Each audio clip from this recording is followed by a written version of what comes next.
नमस्कार दोस्तों, मैं रस्तोगी स्वागत करता हूं आपका एक बार फिर से वी एकेडमिक्स पे। इस वीडियो में हम पढ़ने वाले क्लास 12th की ज्योग्राफी का जो हमारा फर्स्ट बुक है मानव भूगोल के मूल सिद्धांत का उसका फर्स्ट चैप्टर मानव भूगोल प्रकृति एवं विषय क्षेत्र। तो चलिए हम शुरू करते हैं अपना फर्स्ट चैप्टर। इस चैप्टर का हमारा पहला टॉपिक है मानव भूगोल। मानव भूगोल किसे कहते हैं? मानव भूगोल देखो क्या है कि भूगोल का वह भाग, ठीक है, भूगोल एक बहुत बड़ा विषय है। उसमें से जो भूगोल का वह भाग जो कि अस्थिर पृथ्वी और उस पर रहने वाले मनुष्य, जो पृथ्वी है और मनुष्य है, पृथ्वी पर और पृथ्वी है जो कि अस्थिर हमेशा घूमती रहती है, और जो उस पर रहने वाला मनुष्य है वो कुछ क्रियाकलाप करता रहता है, तो उस क्रियाकलापों का अध्ययन करता है। यानी भूगोल का वह भाग जो अस्थिर पृथ्वी पर रहने वाले मनुष्यों का मानव के द्वारा किए जाने वाले क्रियाकलाप गतिविधियों का अध्ययन करता है, उसे हम क्या कहते हैं? मानव भूगोल कहते हैं। ठीक है, आई होप आपको समझ आया हो मानव भूगोल किसे कहते हैं। अब हमारा दूसरा एक टॉपिक आता है भौगोलिक विचारधारा। भौगोलिक विचारधारा किसे कहते हैं? तो भौगोलिक विचारधारा देखते हैं कि भूगोल वेताओं द्वारा, जो भूगोल वेता कौन होते हैं पहले ये जान लेते हैं।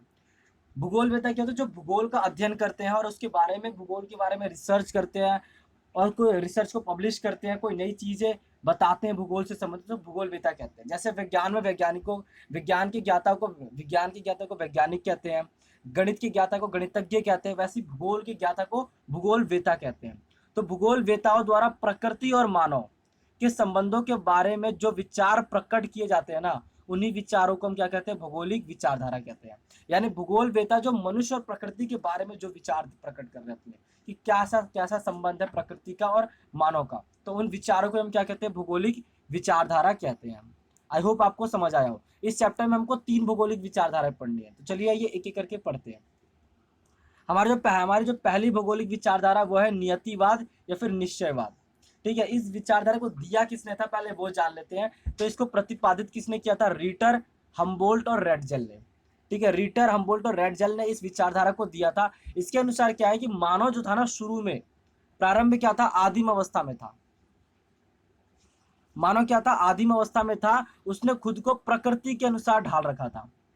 ऊपर उसने क्या किया था? खुद को प्रकृति के अनुसार ढाल रखा था और प्रकृति को वो सुनता था, उसकी पूजा करता था और उसकी प्रचंडता से डरता भी था। अगर कभी कभी आपने सुना होगा कई कई फिल्मों में या फिर कहानियों में कि जब अधिक वर्षा होती है तो उसे लोग क्या कहते हैं कि इंद्रदेव हमसे नाराज हो गए।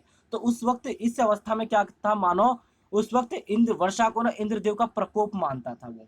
ठीक है, संसाधनों के लिए मानव कहाँ पर निर्भर था? पूरी तरह से प्रकृति पर निर्भर था। प्रकृति से जो उसको मिलता था उसी का वो उपयोग करता था। इसलिए इस विचारधारा को एक और नाम दिया गया, और उसको क्या नाम दिया गया? पर्यावरणीय निश्चयवाद कहा गया। ठीक है, और इसको इसको देखो, इसने क्या किया था? मनुष्य ने प्रकृति के अनुसार खुद को ढाल रखा था, इसलिए इसको मानव का प्रकृतिकरण कहते हैं। ये एमसीक्यू में आपसे पूछ सकता है कि मानव का प्रकृतिकरण किस विचारधारा को कहते हैं? तो नियतिवाद या फिर निश्चयवाद की विचारधारा को क्या कहते हैं? मानव का प्रकृतिकरण। क्यों? क्योंकि इसने इस अवस्था में मनुष्य ने अपने आप को प्रकृति के अनुसार ढाल रखा है। ठीक है, तो ये हो गया हमारा नियतिवाद। अब हमारी दूसरी विचारधारा है वो है संभववाद। संभववाद क्या होता है? इसे संभावनावाद भी कहा जाता है। इस विचारधारा को प्रतिपादित किसने किया था? तो इसको देने वाले कौन है? Vidal de la Blache. ये एक ही व्यक्ति का नाम है, विडाल डीला ब्लास। ठीक है, इन्होंने इस विचारधारा को दिया था। इनके अनुसार क्या था कि मनुष्य का विकास ना समय के साथ साथ होता गया। जैसे समय बदलता गया, बीतता गया, मनुष्य ने अपना विकास करना शुरू कर दिया। अब वो प्रकृति से नहीं डरता था, उसने वह स्वतंत्र रूप से प्रकृति में परिवर्तन करने लगा वो। ठीक है, वो प्रकृति से नहीं डरता था, उसने स्वतंत्र रूप से प्रकृति में परिवर्तन करना शुरू कर दिया। अब मनुष्य संसाधनों का इस्तेमाल करने लगा, उसने प्रौद्योगिकी का विकास भी कर लिया। मनुष्यों ने जंगलों को काटकर खेती की शुरुआत की। इस अवस्था में नदियों पर पुल बनाया ताकि इसको पार कर सके, और समुद्रों को पार करने के लिए उसने बड़े बड़े जहाज बना लिए। ठीक है, तो इसमें क्या हुआ कि प्रकृति को ना मनुष्य अपने अनुसार ढालने की कोशिश कर रहा है। इसलिए इस विचारधारा को क्या कहा गया? प्रकृति का मानवीकरण कहा गया, क्योंकि प्रकृति में परिवर्तन मनुष्य खुद कर रहा है। इसलिए इसको हम क्या कहते हैं? प्रकृति का मानवीकरण कहते हैं। तो ये हमारी दूसरी विचारधारा हुई। अब अपने तीसरी विचारधारा की ओर बढ़ते हैं। हमारी तीसरी विचारधारा है विचारधारा। इस विचारधारा को किसने दिया था? तो उसके उसको इस विचारधारा को प्रतिपादित करने वाले ग्रिफिथ टेलर, इन्होंने दिया था।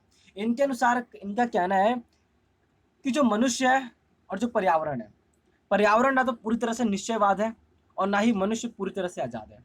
मनुष्य पूरी तरह से आजाद हो नहीं है, वो कुछ भी नहीं कर सकता पर्यावरण के साथ।